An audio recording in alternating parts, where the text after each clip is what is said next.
Welcome to another episode of Veterans View / Community Involvement. And today we are doing a roundtable, and the district attorney in the Helping Families Initiative is our guest. Unfortunately, the district attorney couldn't be with us because he's in court. So we do have the head of the Helping Families Initiative, Ms. Mary Mahone, is the director. So before we go any further, I want to go around and let people introduce themselves, because this is a team effort in going and getting back to school, giving out products to the kids, and also letting them know what's available to them through the different agencies in the community. So we have flyers here that I will be showing later on. They're in Spanish and they're in English, so we don't want to miss anyone in the community. So we'll start to my right, but you introduce yourself and tell us a little bit about you and what agency you're with. Good afternoon, everyone. I am Tracy Belt. I am the collaborations coordinator for Enrichment Services Program. I work with Head Start. We are a community action agency. I serve also as the president for the State of Alabama Head Start Association. Okay. Good morning, my name is Mary Mahone. I am the Director of Helping Family Initiatives in the Office of the Russell County District Attorney, Honorable Rick Chancey. Good morning, my name is Kimberly Morton. I am currently an intern at Helping Families Initiative. I graduated from Russell County High School back in 23, and then I'm currently attending the University of Alabama. I'm majoring in criminal justice, and then I'm doing business, and then I'm minoring in French. Okay. Over here.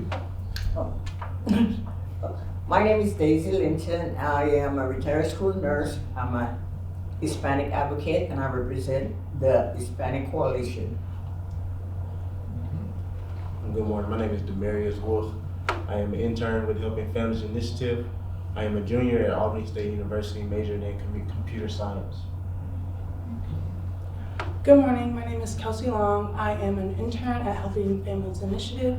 I graduated from Brookstone High School in Columbus, Georgia. I currently go to Alabama State, where I am a biology pre-health major on veterinary track. Okay, great. We have a very diverse group here. So we want to get started with Ms. Mahone. Mary, can you tell us a little bit, inform the citizen of the Helping Family Initiative and what they do in our school district? Okay, now with the school districts, we work with the district attorney's office because Mr. Chancey is interested in trying to keep families that are experiencing hardships and downfalls within their home from being prosecuted. Just not, he doesn't want to prosecute them because their family is accumulating unexcused absences. He wants us to kind of assess and find out what's causing the issues that they may be having.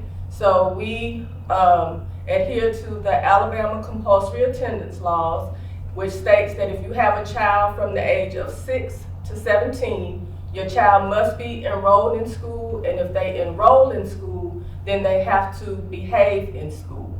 So we work with the school systems to assess and find families that are having accumulated unexcused absences and try to help them to alleviate any issues that might be mental health issues, it might be financial issues, it may be just getting transportation to and from school, and different array of issues that we want to address to get their children in school and keep the families from being prosecuted with the district attorney's office, so that Mr. Chancey can focus more on the serious crimes such as rapes, murders, robberies, and different things of that nature.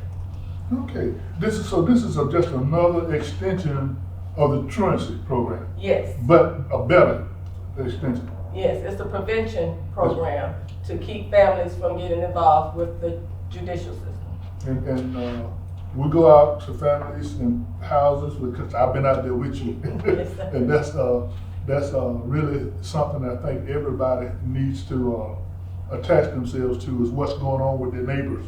And we can live next door to somebody and they can be having a hard time, and we'll never know it because of how they act. And Yes. they don't even speak to you or nothing. But when the grass start growing up and not being cut and different things like that, and they got a whole lot of animals, cats and dogs, then we need to look at calling Helping Families Initiative so they can investigate and see what's going on. Now, as I said, we have this panel here, but before we get into the panel, this is a back to school community resource fair that's coming up on August the 10th.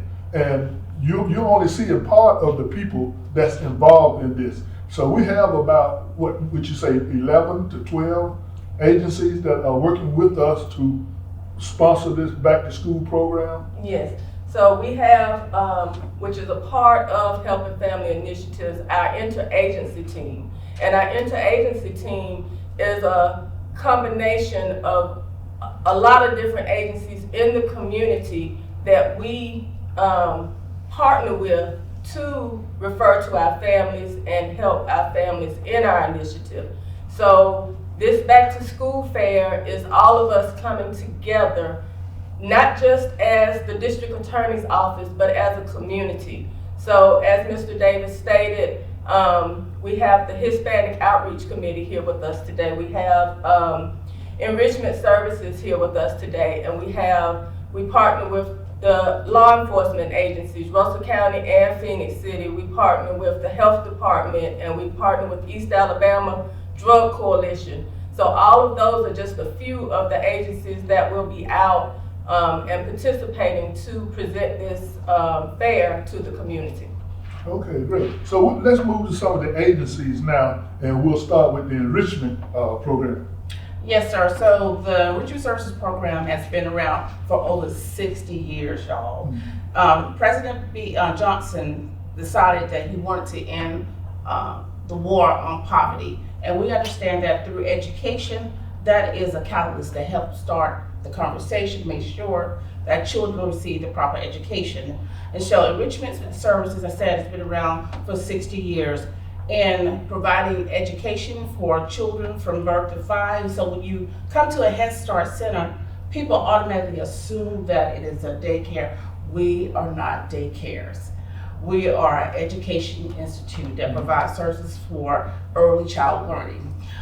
We are located, our program is located in 11 counties in 2 states, and because we're in a tri area, so we're right next to the state of Alabama, and so we do have a program here in Phoenix City, which is it's called Higginbotham Head Start Center, right on the campus of CEC. We have 148 children who are housed in that program. And so right now we have an open enrollment. We work closely with Phoenix City, Alabama and Russell County to make sure that our kids are receiving the correct education before we're off to kindergarten. We want to make sure that not only they are ready, but their families are ready as well.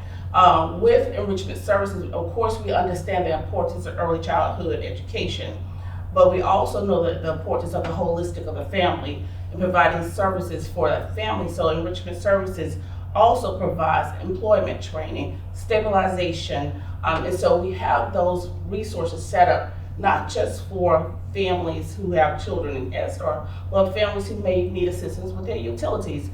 Somebody who may want to go back to school and have that opportunity. And so we're there to make sure that we're strengthening the entire family. And through connections with agencies, partnership with agencies like yourself, Helping Families and other organizations throughout Alabama and in Columbus, we're hitting those targets and making sure that the families are receiving those services. Great. So that means that you are helping single parents out too, whether they male or female, and have children, and in the educational side, and if they want to go back to school, like you said. Correct. So with Head Start, we have to make put that out there that to qualify, because Head Start is a federal funded program. So there is a poverty guideline. The families have to meet that guideline to make sure they qualify for the program. And so if a family, a mom wants to come in or a father wants to come in and enroll their child in Head Start, the process starts off with them scheduling an appointment, bringing in the required documentation, to prove that they truly are qualified for the program. We want to make sure that we're getting the families that are truly in need of the services that we are offering. Okay, great. I was gonna ask you another question, but I don't know whether I should or not, but I'm gonna ask it anyway. Sure. The state of Alabama, and I don't know about the state of Georgia, came out with a program where they start working with pregnant mothers while the child is still in their womb. Yes. Trying to educate. Can you tell us something about So we do have a program. We do work with mothers, expecting mothers. that? Mhm.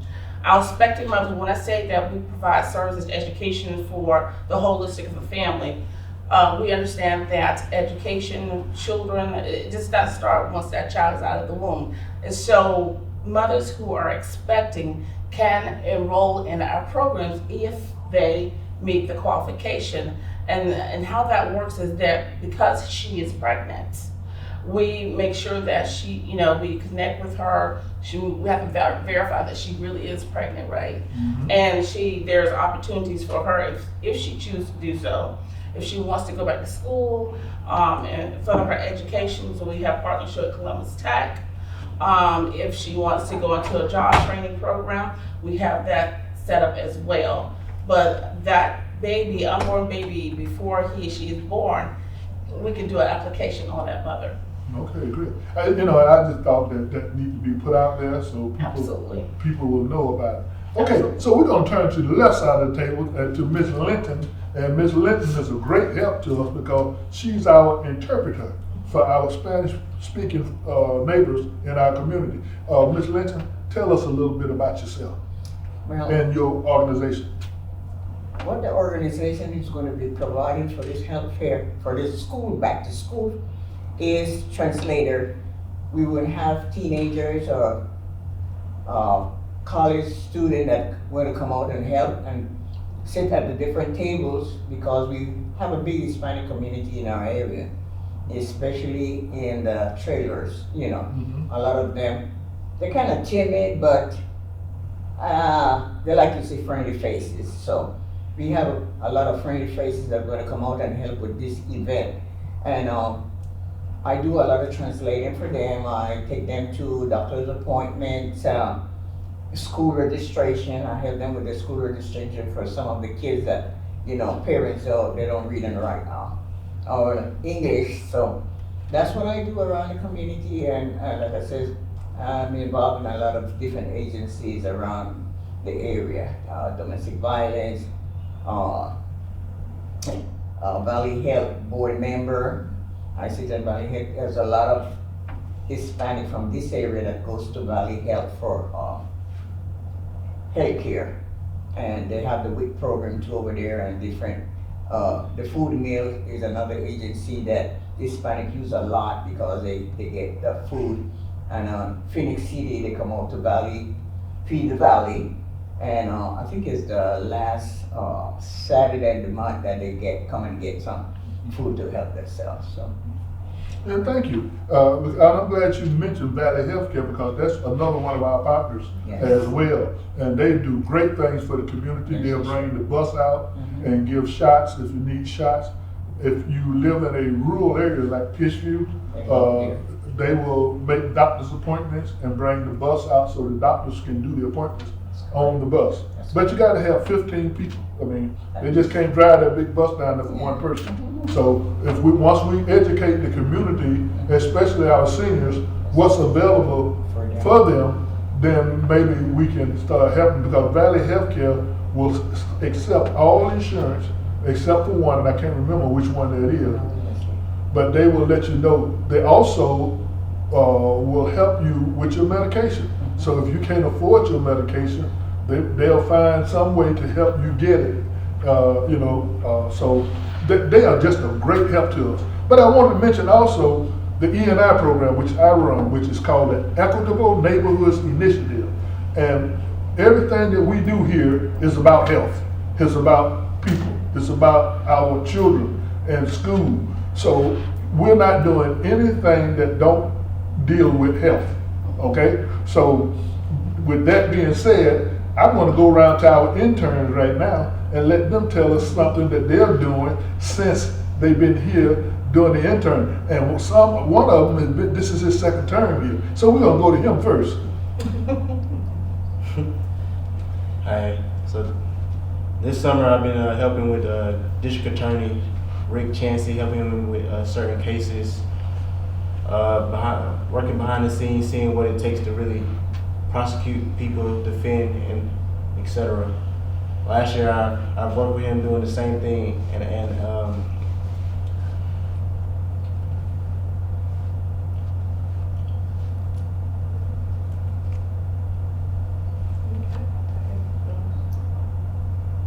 That's okay. We'll come back to you. Okay? Okay, we'll go with this young lady here. So far this summer, I have also had multiple conversations and we could call them brainstorming sessions with Mr. Rick Chansey on some of the problems that we have in our community and how to solve them. Just giving him a perspective from the younger side of this community. Okay. And University of Alabama, Kimberly? I've been here for a long time. I was here before school got out, so I was able to do some of like school events. So I went to one of the schools and I had to talk with some of the children for career day, right? Yes. And then I was able to go to Russell County's graduation. I was also able to, I've had multiple opportunities to talk with Mr. Chansey and Ms. Thomas and all of the ADAs, and I've had ample opportunities to do home visits and those kinds of stuff while I've been here. Tell him you do some Spanish too. Can you talk about your Spanish? I did take Spanish when I was in high school, so I mean, it's carried on with me, but it's not as fluent as it used to be. So So it'll get back there. it'll come back. Right. I'm currently doing French, but when French is over, it'll come back to me, hopefully. Okay. And another thing, you know, Mr. Chancey's program, Helping Families Initiative, is similar to what we do in treatment court, which is drug court, mental health court, veterans treatment court, and family court. And our motto is treatment vice incarceration. So when you're offered an opportunity, if you've gotten into trouble, then you need to really consider the decision that you're gonna make. You can go to treatment, or you can go to jail. But we would prefer you going to treatment and making a difference in the community after you treat. Ms. Mary, is there anything else you want to tell us about the Helping Families Initiative? Because you know you didn't mention about all the courts you sit in and everything, so you don't have to tell us about what happens in the court, but just tell us some of the courts you sit in. Okay, so yes, there are other venues and different things that we do as outreach for Helping Families Initiative. And I don't want to be amiss. I want to say that the young people that we're working with this summer, this is our second time having this internship for the teens during the summer. And we're hoping to continue it and expand it throughout the year so that we can reach more and more young people and work with them to improve their communication skills, improve their critical thinking skills, their just skills all around. And they have helped us a lot this summer with preparing for the back to school resource fair. They have been sending emails, they have been reaching out to people, they have been interviewing and talking with different community partners. They have set up our interagency team meetings and done the agendas for those interagency team meetings.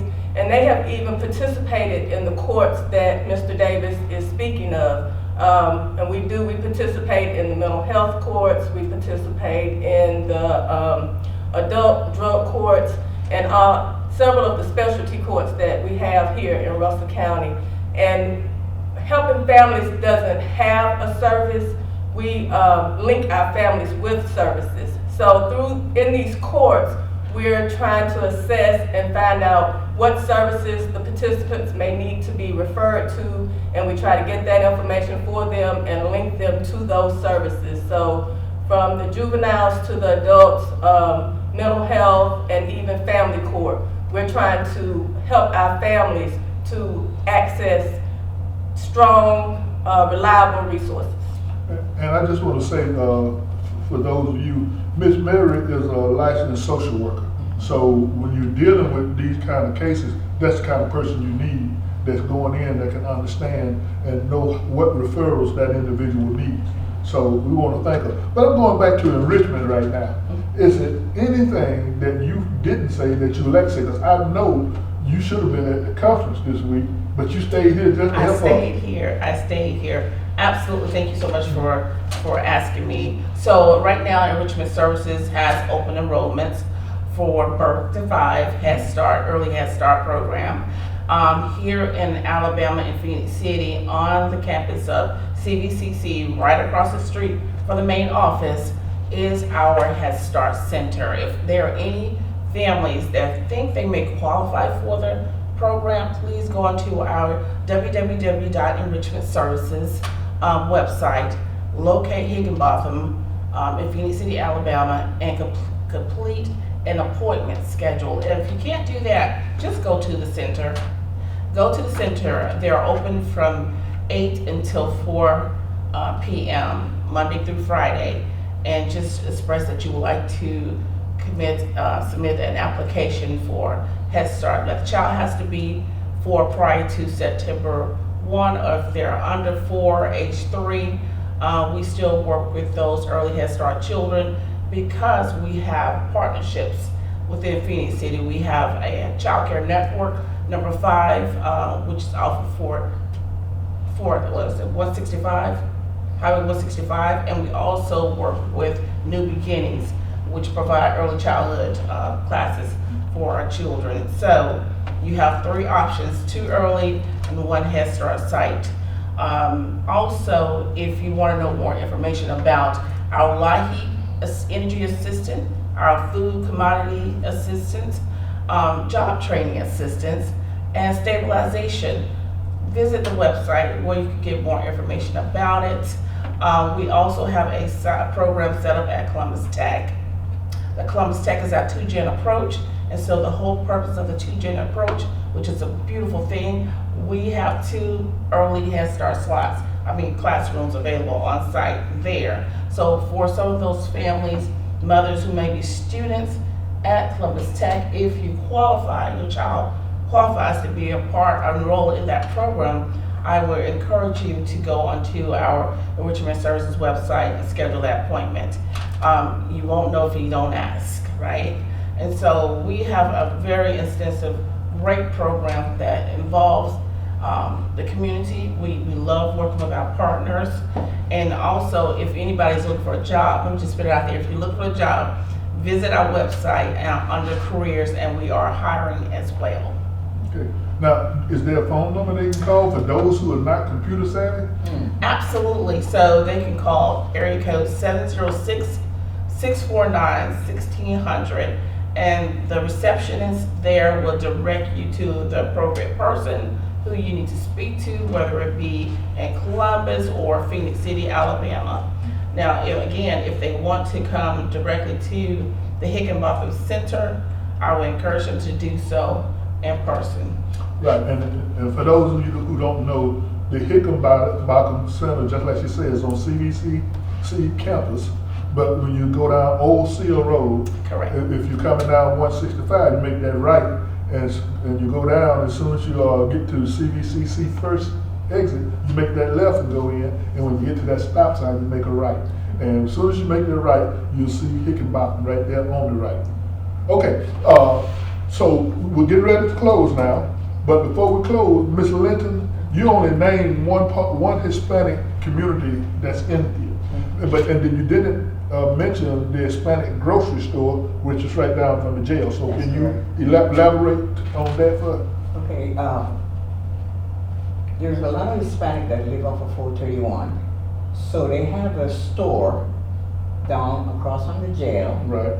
which provide them with all the type of food that they like to eat.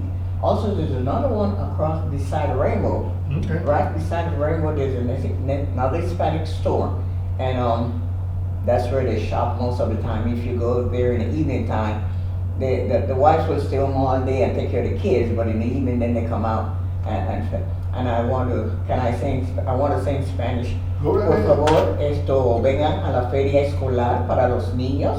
Va a haber libros, juguetes y comida y es completamente gratis. Y por favor, vengan y participen en la feria escolar de Russell County y Phoenix City. Thank you for that. I don't know exactly what you said. but- I know. So we want to thank all of our panelists that's here today for taking time out of your important schedule to be here with us on the Veteran Review Show / Community Service. Ms. Mary, I'm going to give you the last word before we close out. Well, my last word is going to be to you, Mr. Davis. We want to thank you for having us today. We appreciate your partnership and everything that you do and have done for our agency. Okay, thank you. And that's it. Another episode of the Veteran Review Show. And thank you, and we look forward to you watching the show again.